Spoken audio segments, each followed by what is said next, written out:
Assalamualaikum teman-teman, seperti biasa sebelum mulai Mimin mendoakan semoga teman-teman semua selalu dalam keadaan sehat walafiat.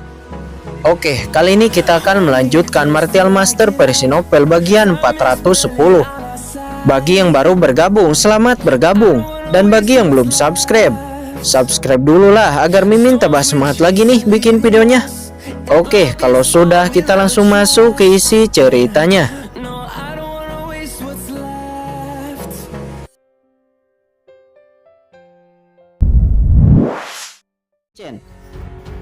Di bawah, semua orang kota Guhua memandang Qingchen dan Guchang dengan bersyukur. Namun mereka juga sedikit ketakutan karena mereka tidak tahu asal-usul organisasi Dao Surgawi ini dan takut akan dibunuh juga. Qingchen melirik semua orang dan berkata, "Semuanya tenanglah. Organisasi Dao Surgawi saya akan bertindak untuk surga dan membela keadilan. Organisasi ini diturunkan dari zaman kuno. Adapun Qi Xiong dan Yuan Tuo, mereka berdua juga akan diadili." Setelah mengatakan ini, Qingchen membawa Guchang ke dalam kehampaan dan mengikuti Qi Xiong dan Yuan Tuo.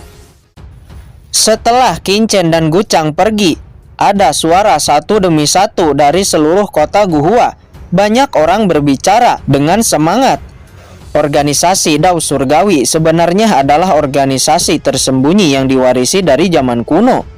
Latar belakangnya begitu besar. Ini hebat. Jadi apakah benua Tianwu kita akan diselamatkan? Istana penegak hukum akhirnya memiliki lawan. Semua orang berseru dengan penuh semangat dan semua orang di kota Guhua menyebarkan berita ini kepada setiap orang yang mereka temui. Di saat orang-orang kota Guhua bersemangat, di sebuah gunung ribuan mil jauhnya dari kota Guhua, nampak dua sosok bergegas keluar dari kehampaan. Salah satunya terluka parah, itu adalah Qi Xiong dan Yuan Tuo. Sial, organisasi Dao Surgawi ini tidak tahu berasal dari mana. Sebenarnya dia berani menentang istana penegak hukum saya, sangat ambisius, kata Qi Xiong dengan marah seraya menggertakkan giginya. "Qi Xiong, kali ini kita benar-benar kehilangan banyak orang," kata Yuan Tuo. Dia juga berbicara dengan wajah yang jelek. Kali ini mereka memimpin ratusan ahli di dua cabang istana penegak hukum untuk menghukum 3 keluarga besar. Tetapi sekarang diperkirakan ratusan murid itu telah jatuh. Ini merupakan pukulan besar bagi istana penegak hukum. Yang membuat mereka berdua semakin khawatir adalah ketika mereka berdua kembali ke markas istana penegak hukum. Mereka pasti akan dihukum berat. Qi Xiong menghela napas dalam dan berkata, "Itu urusan nanti. Yang paling penting sekarang kita harus mengirim berita ke markas. Biarkan markas untuk mengirim ahli untuk datang dan membunuh mereka berdua, sehingga aku bisa menghilangkan kebencian di hatiku ini." "Saya pikir kalian berdua tidak akan bisa menghilangkan kebencian di hati kalian." Tiba-tiba suara cibiran terdengar di telinga keduanya. "Siapa itu?" Qi Xiong berbalik dengan kaget dan melihat dua sosok perlahan muncul di kehampaan. Itu adalah Qingchen dan Guchang. "Ini tidak mungkin. Bagaimana kamu bisa mengikuti kami sampai ke sini?" kata Qi Xiong. Dia terkejut. Mereka telah membersihkan jejak di belakang mereka selama pelarian. Bahkan ahli Martial Emperor tahap tengah mungkin tidak akan bisa menemukan jejak mereka. Tapi sekarang hati mereka benar-benar tenggelam. Orang ini benar-benar menemukan mereka. "Tidak ada yang tidak mungkin. Sebelumnya aku yang membiarkanmu pergi hanya untuk membuatnya lebih nyaman untuk dilakukan," kata Qingchen. "Apakah kamu pikir kamu bisa menahanku di sini?" Saat ini di pikiran Qi Xiong dia hanya ingin pergi untuk secepatnya melaporkan hal ini kepada ahli kuat di istana penegak hukum. Segera dia dan Yuan Tuo membakar esensi sejati. Auranya melonjak dan hendak ingin melarikan diri ke dalam kehampaan lagi. "Mokara, skeleton cabang, lakukanlah. Jangan biarkan mereka kabur," kata Qingchen dengan santai, acuh dan tak acuh. "Ya, baik tuan." Segera dari kehampaan di sisi Qi Xiong dan Yuan Tuo, tiba-tiba muncul dua serangan telapak tangan, langsung menghantam keduanya, sampai terjatuh. Apa itu? Ada orang yang bersembunyi. Dari kapan itu? Qi Xiong dan Yuan Tuo ketakutan, berbalik ingin melarikan diri lagi. Namun di bawah telapak tangan itu, kehampaan seperti membeku. membuat keduanya tidak bisa bergerak dan terjerat di sana. Bagaimanapun mereka memukul, telapak tangan itu tidak bisa dipindahkan sedikit pun. Mustahil! Keduanya meraung dengan putus asa dan ketakutan. Dengan kekuatan seperti itu, kedua pria yang baru muncul itu setidaknya ahli martial emperor tahap tengah, bahkan lebih. Seberapa mengerikan organisasi Dao Surgawi ini?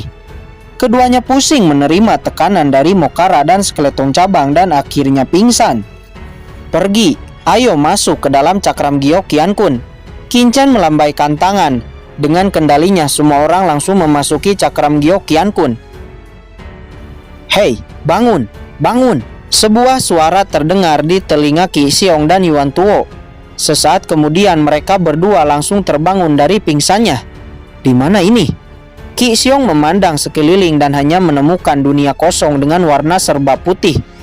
Di depannya ada 4 orang bertopeng duduk di sana dengan tenang, menatap mereka dengan mata menghina. Juga ada seekor kucing hitam yang juga menatap mereka dengan mata menghina. Selain itu, mereka berdua juga melihat sebuah raksasa yang samar-samar terlihat sedang terbaring di belakang keempatnya. Di mana tempat ini? Kata Qi Xiong dan Yuan Tao dengan linglung. Kalian tidak perlu tahu tempat apa ini. Saya hanya ingin mengetahui beberapa rahasia dari kalian, kata Qin-Chen. Tidak peduli di mana ini. Kami tidak akan pernah mengatakan apapun, kata Qi Xiong. Tuan, omong kosong apa dengan mereka? Siksa saja sampai mereka mau mengatakannya, kata Mokara dengan marah. Merasakan aura Mokara, Qi Xiong dan Yuan Tuo terkejut karena Mokara adalah ahli martial emperor tahap akhir. Tidak kusangka organisasi Dao Surgawi ini memiliki ahli di tingkat akhir. Untuk selanjutnya, Qi Xiong dan Yuan Tuo disiksa terus-menerus, tetap tidak mau mengatakan apapun.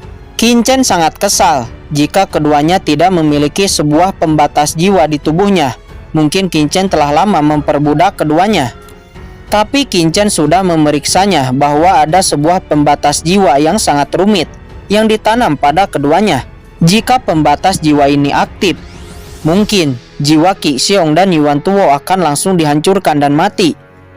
Tuan, teknik pembatas jiwa di tubuh kedua orang ini nampaknya mantra pengekangan jiwa dari ras iblis alien saya, kata Mokara. Apakah kamu yakin? Kata Qin-Chen. Saya tidak mungkin salah. Yongye, coba kamu lihat, kata Mokara. Skeleton cabang melangkah maju, persepsinya lalu memeriksa Qi Xiong. Setelah itu dia berkata, itu memang mirip dengan mantra dari ras iblis alienku. Namun nampaknya ada beberapa modifikasi. Dan juga orang yang menanam mantra pengekangan jiwa ini, kekuatan jiwanya seharusnya lebih tinggi dariku dan Mokara, kata skeleton cabang. Apa, lebih kuat darimu dan Mokara? Jadi kalian berdua tidak bisa melanggar pembatas jiwa ini. Lalu kucing hitam, bagaimana denganmu? Apakah kamu bisa melanggar pembatas ini? Kata Qin-Chen. Sulit. Kucing hitam juga menggelengkan kepalanya. Karena tidak ada cara lain, Qin-Chen hanya bisa menggunakan cara terakhir, yaitu dengan merilis teknik Wan Senju, jiwa mengendalikan pikiran. Pada akhirnya Qi Xiong dan Yuan Tuo buram dan berada dalam kendali Qin-Chen. Namun teknik ini tidak akan berlangsung lama, hanya sesaat. Akan tetapi itu sudah cukup untuk mengorek informasi dari keduanya. Selanjutnya Qin-Chen mulai bertanya dengan hati-hati dan juga tidak bertanya tentang rahasia inti istana berkabut. Jika tidak, itu akan memicu aktifnya pembatas jiwa, dan jika itu aktif, keduanya akan langsung dihancurkan. Setelah setengah jam, akhirnya Qin-Chen telah mengetahui berita tentang Jiruyu dan Yu Qiansu. Setelah keluar dari alam Yu kuno, semua tim ini ditarik untuk menjadi murid inti istana berkabut, termasuk Jiruyu dan Yu Qiansu. Namun di tengah-tengah jalan keluarga Ji membawa Jiruyu kembali ke markas keluarga Ji. Jadi seharusnya Jiruyu sekarang aman. Namun Yu Qiansu sekarang pasti ada di istana berkabut. Qin-Chen harus memasuki istana berkabut. Ini bukan masalah yang sederhana. Sepertinya setelah ini aku harus pergi ke markas keluarga Ji terlebih dahulu, kata Qin-Chen. Keluarga Ji memiliki hubungan yang baik dengan Qin-Chen di kehidupan sebelumnya. Secara alami, Qin-Chen tidak ingin keluarga Ji terlibat dengan istana berkabut. Dan pada saat yang sama, Qin Chen juga ingin tahu berita tentang Yukiansu dari Jiruyu. Setelah mengetahui ini, Qin Chen menanyakan tentang kondisi istana penegak hukum saat ini. Namun tiba-tiba Qin Chen terkejut mendapati berita bahwa ada perintah dari istana berkabut yang memerintahkan istana penegak hukum untuk menyelidiki Qin Chen. Apa? Istana penegak hukum sekarang sedang menyelidiki dirinya. Ini membuat hati Qin Chen tenggelam. Tak kuduga, aku sudah sangat berhati-hati, tapi masih menarik perhatian istana berkabut. Bahkan dia sudah berpura-pura mati di alam Yukuno, tapi tetap dia masih dicurigai oleh Sangguan Siner. Tidak, ini tidak bisa dibiarkan. Jika mereka terus menyelidikiku, Wan Qiming, Yukiansu akan terungkap. Jika itu terjadi, teman-temannya pasti akan dalam bahaya. Terutama Yukiansu, dia akan lebih bahaya. Saya harus mengalihkan perhatian istana berkabut agar mereka bisa fokus ke tempat lain, kata Qin Chen. Selanjutnya Qin Chen mengajukan pertanyaan yang lebih rahasia. Namun tiba-tiba pembatas jiwa di benak Yuan Tao aktif. Jiwanya langsung diledakkan, hancur, dan Yuan Tao jatuh tidak bernyawa lagi. Inilah kondisi yang memicu pembatas jiwa terlarang. Begitu seseorang ingin menceritakan sebuah rahasia, jiwanya langsung dihancurkan. Sementara Qi Xiong, dia sekarang telah sadar dari bawah kendali teknik jiwa Qin Chen. Karena dia tidak bisa lagi bertanya lebih banyak, maka Qi Xiong tidak lagi memiliki nilai guna. Qin Chen akan mencoba untuk menghancurkan pembatas jiwa dan memperbudak Qi Xiong. Namun Qin Chen gagal. Akhirnya pembatas jiwa itu aktif dan langsung meledakkan jiwa Qi Xiong, membuatnya mati seketika. Namun Qin Chen memiliki beberapa pemahaman. Jika dia diberi beberapa kesempatan lagi, dia pasti akan dapat mematahkan pembatas jiwa ini. Ayo pergi, kata Qin Chen. Segera dia dan bawahannya pergi keluar dari cakram Gyeokyan Kun. Di pegunungan yang lebat beberapa sosok muncul. Itu adalah Qin Chen dan bawahannya. Tuan, apa yang harus kita lakukan selanjutnya? Kata Mokara dan skeleton cabang. Mereka bertanya dengan semangat. Di pertarungan sebelumnya mereka sama sekali tidak puas.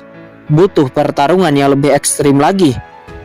Kita akan menghancurkan cabang istana penegak hukum, kata Qin Chen. Dengan cara ini istana penegak hukum pasti akan marah dan panik. Dengan begitu secara alami mereka tidak akan memiliki cukup kekuatan untuk menyelidikinya. Dan teman-temannya secara alami akan lebih aman. Tentu saja selain melakukan ini, Qin Chen juga memiliki hal penting lain, yaitu untuk pergi ke markas keluarga Ji. Keluarga Ji adalah keluarga tersembunyi, dan markas keluarganya sangat tertutup. Di seluruh benua Tianwu, yang tahu lokasinya bisa dihitung dengan jari. Namun Qin Chen memiliki hubungan yang baik dengan keluarga Ji. Dia bahkan berteman dekat dengan Ji Wuxu di kehidupan sebelumnya. Secara alami Qin Chen tahu di mana lokasi keluarga Ji. Kemudian untuk menjalankan rencananya, Qin Chen membagi bawahannya menjadi beberapa tim, lalu melesat ke setiap arah dengan tugas masing-masing. Pada saat ini berita tentang dua cabang istana penegak hukum yang dibantai oleh organisasi Dao Surgawi menyebar ke seluruh Wuyu. Hal ini menimbulkan beberapa spekulasi dari pengaruh kekuatan utama. Sementara cabang istana penegak hukum lainnya setelah mendapat berita ini mereka sangat marah. Tapi mereka masih menunggu berita spesifikasinya dari Qi Xiong dan Yuan Tao, karena mereka dikabarkan melarikan diri. Namun mereka heran karena sampai saat ini belum ada kabar lagi tentang keduanya. Namun beberapa saat kemudian, di kota Jizhou, nampak dua orang digantung. Itu adalah mayat Qi Xiong dan Yuan Tuo. Hal ini akhirnya menimbulkan kegemparan. Berita tentang kepala Qi Xiong dan Yuan Tuo yang digantung di kota Jizhou sampai ke markas istana penegak hukum. Hal ini membuat mereka sangat marah dan sekelompok tim istana penegak hukum yang tak terhitung jumlahnya langsung diutus dan bergegas langsung ke kota Jizhou.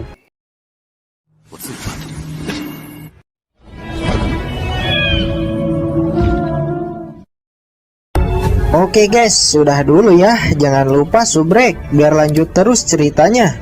Bagi yang sudah subrek, mudah-mudahan dimudahkan rezekinya. Mimin undur diri. See you next and goodbye.